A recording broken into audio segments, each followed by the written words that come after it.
All right. Well, how's everybody doing? I got rid of Jack, so I'm going to be answering these questions. Um, he would have tried to take the camera, try to take control. Anyway, I'm going to answer some questions from a viewer, Blockhead. And the first is what was the first single that I remember buying? And that's a little bit tough, but I think it was probably a metal single, and it may have been the picture disc, the Motorhead picture disc. Actually, I think it had Motorhead and City Kids on it, and yeah, I think that I have a friend who owns that now. Maybe viewing this. Anyway, yeah. That might have been the first single that I ever bought. I know that I bought a couple Venom singles, so it was probably a metal single before actually purchasing any punk singles. Um, the first album that I remember buying was Kiss Alive 1, which it came out in, I think, 1976. I think I bought that probably about 1978 ish, something like that. Kiss Alive 1, that's the double, or Kiss Alive. Um, and about that same time, I started buying more like classic rock. So I think that was the first record. It rings a bell. Like I had to really talk my dad into buying it because I had to mow the lawn, and then he bought. I was there with him too, and I had to talk him into it. Um, but Dad supported us on buying records most of the time. So yeah, I don't think there was ever a record that he told us that we couldn't buy. Well, he didn't know we were buying half the time anyway. He didn't really care that much. Just as long as we didn't play it too loud, which we did sometimes. Um, okay, so the first punk rock record that I bought, though, after we heard Let Them Eat Jelly Beans, it put us on this crazy kick of getting as many punk rock records as possible. And when we literally would buy like anything we could find. In Tacoma, it was pretty difficult to find, so we'd have to go to Seattle. And there was like Cellophane Square, Cellophane Square. There's a couple different places. The Tower Records um, the by Seattle Center was really good for records. I think the first punk record I bought was Black Flag Damaged, actually. Pretty sure. And because I don't think Rock for Light was out quite yet. But I know that I bought Bad Brains Rock for Light, but I'm pretty sure it was Black Flag Damage was the first punk record that I bought. But I had bought many records prior to that. Lots of metal and lots of classic rock. The first show that I ever saw was in 1981, and it was Canadian Jam. And I went with one of my friends back then and his parents, and we saw Ted Nugent, Blue Oyster Cult, and a band called The Rockets, and Heart and Loverboy were also playing, but we left before they played. We really wanted to see Ted Nugent. He was playing earlier. I was a big Ted Nugent fan.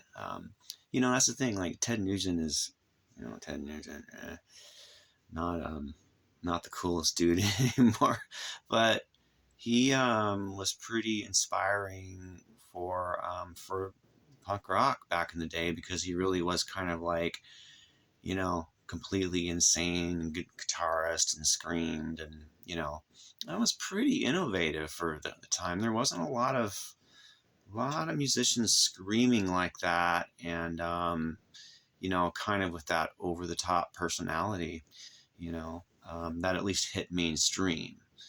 Yeah, anyway, that was the first show. The first punk show that I ever saw was probably about a year later after, well, no, it probably would have been about 1983, and it was the Dead Kennedys, Mr. Ep, 10-Minute Warning played, so that was, Blaine from The Accused was singing in 10-Minute Warning, and yeah, it was that version of 10-Minute Warning. They were actually pretty good back then. They went really fast, and the Rejectors played. And I think there was one more band. The Rejectors, Mr. Ep, 10-Minute Warning, and the Dead Kennedys. And that was, I don't remember, it was some hall, if I remember right. Anyway, yeah, and the first show I ever played was, first show I ever played in an actual venue.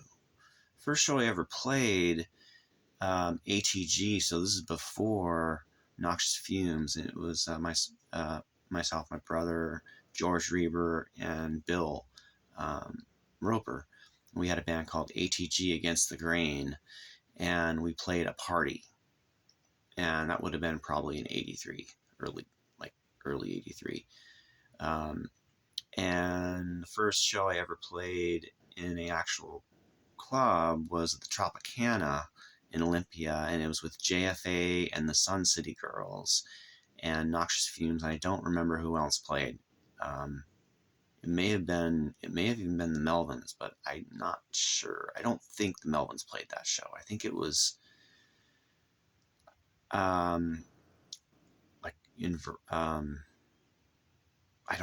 don't remember. There might be a flyer for it. Anyway, okay, so there's that. How did I get into picking? Well, in 2000, I gotta let Barley out here for a second. In 2000, I was introduced to eBay through a friend and thought it sounded interesting, so I started kind of getting into it, just selling a few little things here and there.